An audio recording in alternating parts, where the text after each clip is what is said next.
Eu sei muito bem que você alguma vez na vida já saiu de algum filme se sentindo completamente arrasado. E provavelmente foi por conta de uma cena específica. Algum momento triste que te fez morrer de chorar, algum acontecimento trágico que te deixou no chão, ou ainda alguma coisa bonita que te fez repensar a sua vida. E eu, obviamente, já vivi isso com várias cenas assim. E é muito especial o jeito como alguns filmes têm cenas que puxam essas emoções tão fortes da gente que eles acabam nunca saindo da nossa memória. E é disso que a gente vai falar nesse vídeo aqui. Hoje eu compartilho com vocês 8 cenas de filmes que me emocionaram profundamente. E eu vou fazer isso com a ajuda do Telecine, que são os patrocinadores do vídeo de hoje. Se você ainda não sabe, o Telecine oferece um catálogo impecável para os fãs de cinema, com lançamentos e com clássicos de várias épocas e vários países do mundo. E eles sabem que com um acervo vasto como esse, muitas vezes a gente fica perdido sem saber o que assistir. Pois um bom ponto de partida para você resolver isso é você se perguntar: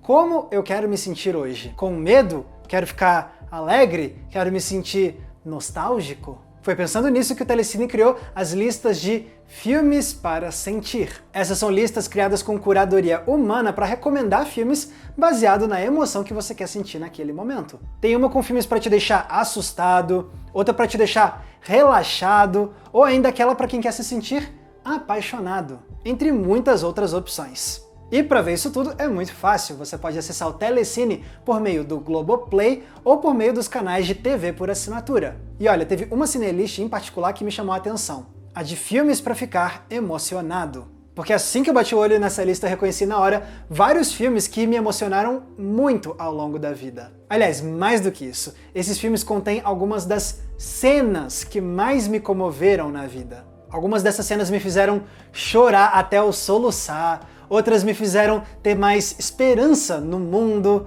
e tem outras cenas que me fizeram repensar o jeito como eu enxergo a vida. E é muito especial você sair de um filme assim, sentindo que ele te fez se sentir mais vivo, com essas emoções tão fortes que você nunca mais vai esquecer. Então hoje eu vou listar para vocês 8 dessas cenas que me emocionaram tanto, e todas elas tiradas de filmes que estão nessa cinelist do Telecine. Então bora que hoje é dia de ser fã de cinema emocionado mesmo. E eu já vou começar com uma pedrada. A Lista de Schindler, do Steven Spielberg. Nesse filme conhecemos a história de Oskar Schindler, um empresário na Segunda Guerra Mundial que viu as atrocidades do Holocausto e decidiu achar um jeito de ajudar centenas de judeus a escaparem dos nazistas. Quando esse filme estreou, o Spielberg já tinha se consolidado há muito tempo como um mestre da arte de fazer filmes comoventes. Mas com a Lista de Schindler, ele entrou num território delicado, porque é complexo você falar sobre a memória de tantas vítimas do Holocausto. Ainda assim, esse era um projeto muito importante para o Spielberg, porque ele mesmo é judeu. Então, contar essa história era para ele um jeito de honrar a memória de quem veio antes dele. E quando você vê a Lista de Schindler, você percebe que o filme é repleto de cenas muito fortes que acabam com a gente por conta da tragédia acontecendo na tela. Mas não foi nenhuma dessas cenas mais pesadas que eu selecionei para o vídeo de hoje.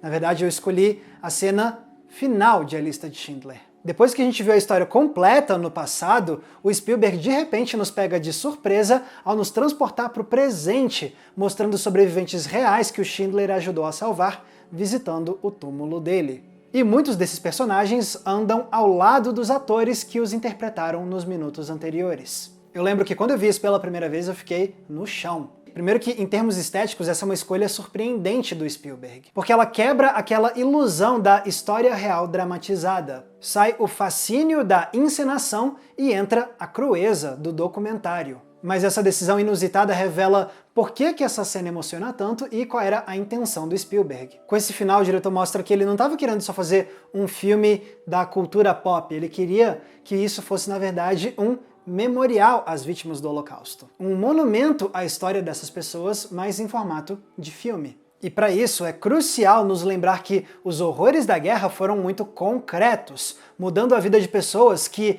não são personagens de faz de conta, mas sim pessoas reais. E foi assim, celebrando os vivos para não esquecer dos mortos, que o Spielberg fez a cena final de A Lista de Schindler se sedimentar como uma das mais comoventes de toda a sua filmografia e um dos momentos que mais me marcou na minha história com os filmes. Agora vamos para algo mais feliz e, novamente, com um filme de Steven Spielberg. Eu tô falando de Os Fabelmans, o longa mais recente do diretor. Isso é basicamente uma versão ficcionalizada da juventude do Spielberg, mostrando como ele se apaixonou pelo cinema e como o sonho de ser diretor ajudou ele a navegar pelos desafios da adolescência e pelos problemas de família. E tem uma cena em especial nessa autobiografia que para muita gente pode não parecer grande coisa, mas para mim é muito emocionante. É a cena final em que o Sammy, que é a versão ficcionalizada do jovem Spielberg, tem a chance de conhecer o lendário diretor John Ford, interpretado aqui por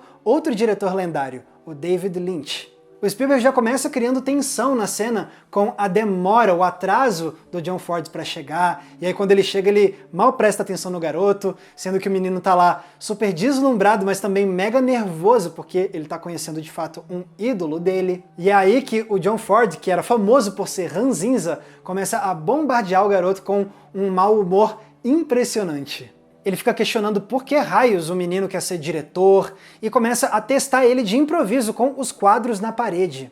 E quando a gente acha que isso é só tortura, de repente o Ford dá uma lição de enquadramento para o Sammy. Ele diz: se o horizonte da cena tá embaixo no quadro, é interessante. Se tá em cima no quadro, é interessante também. Mas se o horizonte tá no meio, aí é sem graça. E com essa breve lição concluída, o John Ford manda o moleque dar o fora dali. Só que ao invés do modo rude do John Ford desestabilizar o Sammy, acontece o oposto. O menino sai de lá encantado, mega feliz de ter conhecido o herói dele e ainda mais motivado a seguir o seu desejo de ser cineasta. E assim a gente se despede do personagem enquanto ele caminha em direção ao seu sonho de cinema e enquanto o próprio Spielberg ajusta a câmera no último segundo para que o horizonte não fique no meio do quadro. Para muita gente, essa pode não parecer uma cena tão tocante assim, mas para mim ela é emocionante pra caramba. Para quem é apaixonado pelos filmes do Spielberg, pelos filmes do John Ford, pelo David Lynch, por cinema de uma forma geral, é muito lindo ver como o Spielberg recria essa memória. Porque sim, esse encontro aconteceu de verdade, segundo o Spielberg. E isso me toca muito. Primeiro que é fascinante você ver o encontro de dois cineastas lendários em pontos completamente diferentes da sua jornada. Um é um veterano aclamado e o outro é um moleque que um dia vai se tornar super aclamado. Você sente que é um instante mágico em que um legado está sendo passado para o outro. E, em segundo lugar, é lindo demais ver como o sonho juvenil de ser artista é confrontado com a rispidez de um veterano, revelando que essa indústria pode ser muito cruel e, mesmo assim, o garoto sai convencido de que criar imagens em movimento é a verdadeira vocação dele. Ver o sonhador pulando de alegria no coração de Hollywood nos lembra que, dentro dessa indústria cruel, ainda existe paixão verdadeira por criar arte.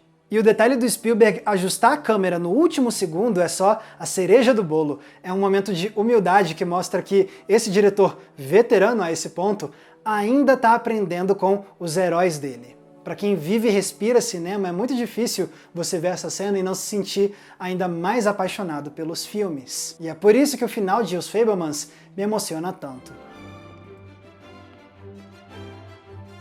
Agora vamos mudar um pouco as coisas trazendo uma cena brasileira tirada de um dos melhores filmes nacionais dos últimos anos. Marte 1, dirigido por Gabriel Martins. Nele acompanhamos a vida de uma família de Contagem, Minas Gerais, com cada membro tendo seus desafios particulares. O pai tem problemas no emprego, a mãe passa por uma experiência traumatizante em público, a filha sofre com atritos ao sair do armário para a família, e o filho teme desapontar o pai por não querer ser um jogador de futebol, mas sim um astrônomo. E assim a gente vê como essas situações se entrelaçam e desafiam a união desse lar.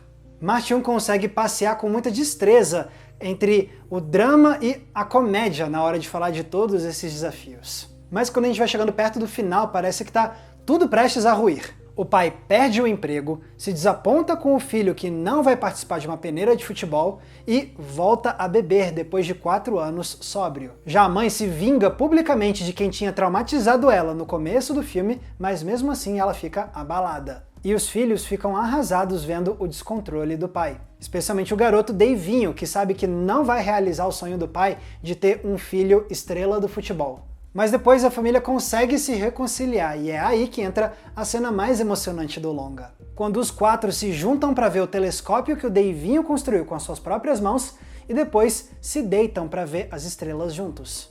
Tem vários detalhes que me fazem amar esse momento. A fotografia de luar que faz os personagens reluzirem na noite, os enquadramentos intimistas, o fato do Davinho ter construído o telescópio com objetos herdados do avô dele, mostrando que o sonho de seguir a ciência não é ele necessariamente jogando fora o legado da família. Todos eles se unindo para finalmente entender o encanto que esse menino sente pelo espaço e por Marte.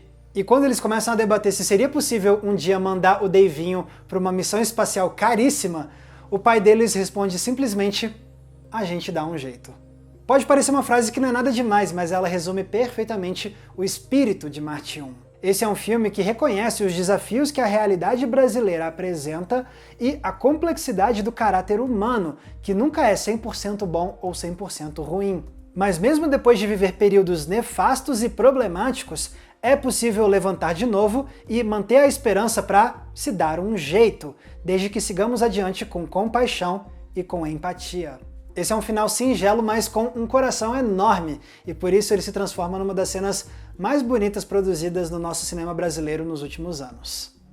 A gente dá um jeito. A próxima cena dessa lista é a responsável pela última vez que eu chorei vendo um filme. Ela tá na comédia romântica Questão de Tempo, de 2013, e dirigido por Richard Curtis. Aqui conhecemos Tim, um rapaz que descobre que os homens da família dele têm o poder de voltar no tempo. E quando ele conhece uma bonitona, ele começa a ver como esse superpoder pode afetar a relação de amor que nasce entre os dois. Apesar de ser um filme lançado mais de 10 anos atrás, eu só vi Questão de Tempo pela primeira vez no ano passado. E eu gostei dele, eu achei a parte do romance legalzinha e tal, mas eu não estava preparado para uma cena específica que não tem nada a ver com a parte do casal. Acontece que em certo momento o Tim descobre que o pai dele tem câncer terminal. E para piorar, os dois percebem que ele só tem mais uma chance de voltar ao passado juntos antes que o pai morra. O que vem então é uma cena muito tocante, na qual pai e filho escolhem passar o seu último dia juntos, relembrando uma vez em que foram à praia. Mais do que relembrando, revivendo esse dia. Sério, só de recontar essa cena eu já fico com vontade de chorar de novo, porque essa aí me derrubou. É de uma delicadeza imensa a forma como essa cena representa a beleza que pode existir na relação entre pais e filhos. E saber que os dois personagens puderam escolher o último dia perfeito para eles viverem juntos comove demais. Não só pela beleza do conceito, mas também porque faz a gente querer ter esse superpoder também. Afinal de contas, na vida real, a gente nem sempre consegue se despedir das pessoas que a gente mais ama do jeito que a gente realmente gostaria. Mas qualquer inveja que a gente poderia sentir desses dois personagens logo se transforma em inspiração. Porque se não podemos voltar no tempo como esses personagens, nos resta então apreciar todos os momentos que temos no presente com as pessoas que amamos. E assim, quando elas partirem, a gente pode ao menos usar a nossa memória para voltar ao passado bonito que construímos com elas. De verdade, eu não achava que uma comédia romântica de viagem no tempo ia me dar um soco no estômago desse jeito e me relembrar de uma lição de vida tão importante. Mas que bom que eu vi essa cena. Mesmo mais de um ano depois de ter visto Questão de Tempo pela primeira vez, até agora eu me pego constantemente pensando na lição que essa cena deixa sobre apreciar os momentos mais felizes que a gente vive com as pessoas que a gente ama. E é por isso que eu não podia deixar esse instante de Questão de Tempo de fora da lista de hoje. Falando em cenas que fazem chorar, eu trago agora um dos finais mais poderosos que eu já vi em um filme de drama. A última cena de O Segredo de Brokeback Mountain. Nesse filme acompanhamos a história de Jack e Ennis, dois cowboys que se conhecem no trabalho e se apaixonam perdidamente, mantendo uma relação secreta ao longo dos anos, enquanto cada um cria suas famílias separadamente. O problema é que o Jack quer largar tudo para que os dois fiquem juntos como um casal de fato, enquanto o Ennis se recusa a se entregar para essa relação por completo, graças a vários traumas mal resolvidos e que fazem ele sentir medo de assumir esse amor.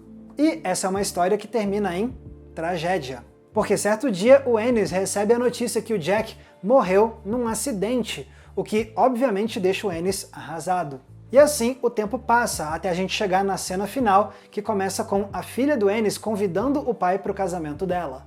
Num primeiro momento, o Ennis dá uma desculpa, dizendo que ele não vai no casamento por conta de trabalho. Ou seja, é aquela reação de sempre do Ennis, de autossabotagem, na qual ele se priva de viver os seus maiores afetos. Mas então, nesse momento, o Ennis percebe que foi exatamente isso que impediu ele de viver o grande amor da vida dele ao lado do Jack. Por isso, o Ennis muda de ideia, fala pra filha que vai sim no casamento, deixa a filha feliz e aí, quando ela vai embora, a gente vê o Ennis se retirando pro quarto dele.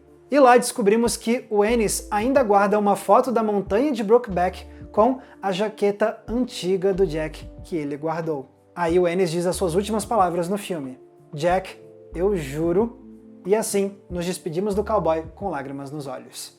Esse momento com a foto da montanha e a jaqueta me destrói, porque fica claro como o Ennis se arrepende de nunca ter se entregado por completo ao sonho de viver com o Jack, por ter medo do que o restante do mundo pensaria. Mas o que mais me emociona mesmo é que essa cena não se resume somente ao arrependimento. Porque o Ennis usa essa emoção para fazer uma promessa à memória do Jack de que ele vai mudar, que ele já está mudando.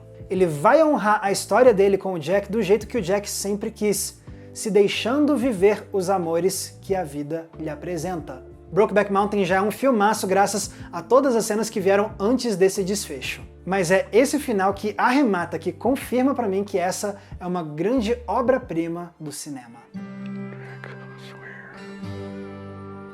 A próxima da lista é uma cena que eu não imaginava que me comoveria do jeito que me comoveu. O final de A Última Tentação de Cristo, de Martin Scorsese. É porque antes de ver esse filme pela primeira vez eu tinha as minhas dúvidas do quanto eu me envolveria com ele, por essa ser uma história sobre Jesus e por eu ser um ateu. Mas aí quando chegou a cena final desse filme eu percebi que eu tava quase chorando. Aqui o Scorsese nos apresenta a história de Jesus, mas por uma perspectiva muito mais humanizada. Ao invés de retratar o personagem como aquele ser elevado e totalmente divino, o Scorsese retrata Jesus como um homem cheio de dúvidas sobre o seu papel como Messias e que tem até medo da ideia de morrer na cruz. Tanto que quando chega o momento da crucificação, a gente vê algo que nenhum outro filme sobre Jesus tinha mostrado até então. Ele desce da cruz e deixa o seu sacrifício de lado para viver o restante da sua vida como um homem normal, que se casa, tem filhos e vive até a velhice. Mas depois a gente descobre que isso tudo era uma ilusão criada por Satanás, que queria tentar Jesus uma última vez, mostrando que ele teria uma vida feliz caso ele desistisse de ser o Filho do Senhor. Mas isso, em contrapartida, traria a ruína da humanidade. E então Jesus faz a sua última escolha. Ele abandona essa vida feliz que ele poderia ter e pede para voltar para a cruz, para que ele possa se sacrificar e salvar a humanidade. E é aí que entra a cena final que mais me pega. Quando voltamos para a cruz e vemos como Jesus fica satisfeito de estar nessa posição. Quando ele entende que vai poder salvar a humanidade, ele se despede de nós não pedindo clemência a Deus, mas sim celebrando que ele pôde se sacrificar. Assim, ele morre e somos levados aos créditos finais.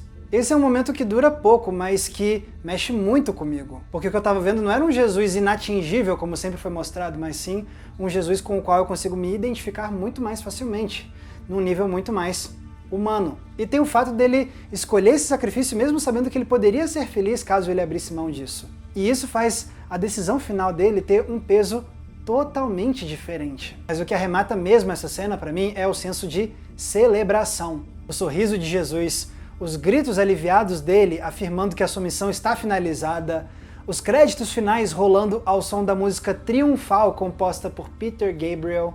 Eu chego a arrepio aqui, só de lembrar. Como ateu, eu não achava que um desfecho como esse poderia me impactar tanto. Mas é justamente por apresentar uma visão tão original, tão humana e tão emocionante sobre essa figura histórica que eu sinto que o final de A Última Tentação de Cristo é uma das cenas mais emocionantes que eu já vi na vida. Não tem jeito, o Scorsese é mestre mesmo. It is accomplished! Voltando agora ao nosso cinema brasileiro, agora eu falo de uma cena que começa encantando a gente e termina deixando a gente arrasado. E ela tá no grande clássico de Nelson Pereira dos Santos, Rio 40 Graus. Esse é um filme que faz um retrato de um dia no Rio de Janeiro dos anos 50, mostrando as perspectivas de vários tipos de pessoas, indo da elite, passando por atletas e chegando aos garotos da favela. E é um desses garotos que protagoniza a cena que eu trago aqui. Nela a gente vê um menino da favela que perde a sua lagartixa de estimação quando ela entra correndo no zoológico. Só que o garoto sabe que, por ser da favela, ele não seria bem-vindo naquele estabelecimento, e por isso ele entra de fininho. E o que se segue é um momento lindo de se ver. O garoto se distrai e fica deslumbrado com a natureza ao redor, admirando os bichos e as plantas, sempre com um sorriso no rosto. E Nelson Pereira dos Santos filma isso com fotografia reluzente, trilha sonora romântica e closes no rosto do menino para mostrar a felicidade de uma criança que ganha acesso pela primeira vez a uma beleza natural que sempre lhe foi negada por ele ser do morro. E para quem cresceu acostumado a ver o nosso cinema retratando meninos da favela só como criminosos ou vítimas de tragédia, essa cena é muito marcante porque revela que o nosso cinema já trouxe um olhar mais gentil sobre as crianças do morro. Só que essa beleza é interrompida porque não demora para que um guarda do zoológico veja o menino e imediatamente retire ele do lugar, ameaçando chamar a polícia. E se isso não bastasse, o garoto ainda precisa ver um grupo de crianças brancas passar na frente dele, felizes e desimpedidas para entrar no mesmo zoológico. É um momento que deixa a gente no chão, porque a gente pôde compartilhar da felicidade do menino só para ver ela ser tirada dele com brutalidade. E se o filme faz isso, não é só para causar uma reação forte pela reação forte. É para fazer um comentário social muito forte, usando o poder empático do cinema para mostrar como o racismo que estrutura a nossa sociedade impede que muitas crianças negras consigam aproveitar os prazeres da vida que toda criança tem o direito de curtir. E quanto mais o filme avança depois dessa cena, mais vemos Rio 40 Graus fazer um retrato de uma capital cheia de contradições, onde alegria e tragédia se misturam para compor uma realidade carioca que não mudou tanto assim de lá para cá. É esse aspecto agridoce que a gente encontra no coração daquela cena do zoológico e o que faz ela ser um dos momentos mais inesquecíveis da nossa filmografia. E para fechar a lista de hoje eu trago um clássico francês, o musical Os Guarda-Chuvas do Amor, de Jacques Demy, que tem um final muito marcante e influente, tendo inclusive inspirado o final de outro musical, o popular La La Land. Mas calma, eu já vou explicar isso melhor. Antes a gente precisa relembrar do que se trata Os Guarda-Chuvas do Amor. Ele conta a história de um casal que se conhece na cidade de Cherbourg, mas os dois precisam se separar quando o rapaz é convocado para a guerra. E ele não sabe, mas ele tá deixando para trás uma namorada grávida. E se isso não bastasse, com o passar do tempo, a menina vai ficando mais triste porque ela não consegue mais receber quase nenhuma notícia do namorado. E aí as pessoas começam a dizer, ih, ele te esqueceu, então é melhor você esquecer ele também. E é claro que a vida começa a puxar a protagonista para outras direções. E assim chega um novo pretendente no pedaço, dizendo que ele quer se casar com a protagonista e assumir o bebê dela como se fosse um filho dele, para que eles possam criar uma família em outro lugar. Mas como o destino gosta de uma ironia, depois que eles vão embora de Cherbourg, quem é que volta para a cidade?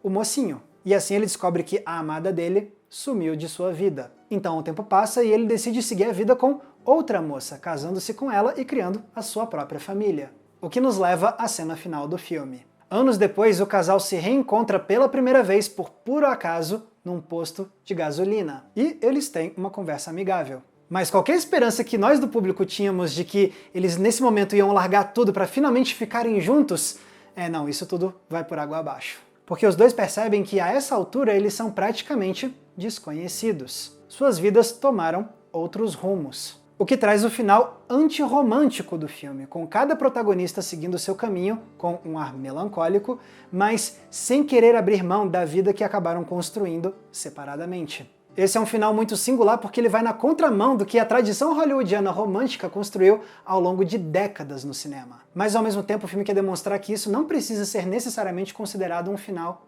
trágico. Essa obra traz um olhar muito maduro sobre como a vida nem sempre acontece do jeito que a gente sonhava. O que não é necessariamente motivo para se lamentar, pois os novos caminhos que surgem ainda podem trazer felicidade genuína. Assim, vamos criando nossas trajetórias com um misto de decepções e de realizações imprevisíveis. E agora você talvez tenha percebido como esse desfecho inspirou o final de La La Land. Porque o musical de Damien Chazelle não só se inspira no visual do clássico francês, como também encerra sua trama com a mesmíssima ideia do casal que não fica junto após cada um seguir o seu caminho. O final de Os Guarda-Chuvas do Amor pode não ser o mais famoso do mundo, mas ele é muito poderoso na sua sinceridade e na subversão que ele faz das nossas expectativas do que é uma história de amor para o cinema. É com certeza uma cena que emociona de um jeito muito único e por isso ele fica na memória.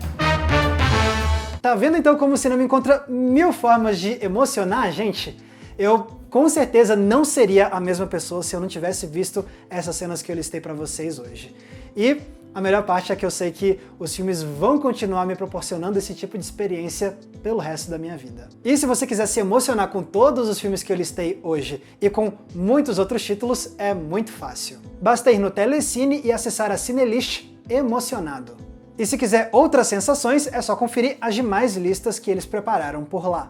Você vai ver que não faltam opções para fazer várias maratonas, uma para cada sentimento. E isso sempre com grandes títulos de todas as épocas e de todos os estilos. Mas agora eu quero ouvir de vocês. Vocês também se emocionaram com essas cenas que eu listei hoje? Ou vocês não conheciam elas? Tem alguma cena que merecia ter entrado nessa lista e que ficou de fora? Comentem aqui embaixo nos comentários que eu vou adorar ler o que vocês têm a dizer. E pessoal, lembrando, se quiserem me acompanhar nas redes sociais, é muito fácil, basta vocês me procurarem usando os nomes que estão aparecendo aqui embaixo de mim. E com isso a gente encerra esse vídeo muito especial de hoje. Obrigado Telecine pela parceria e obrigado a vocês pela audiência. Um abraço e até a próxima sessão.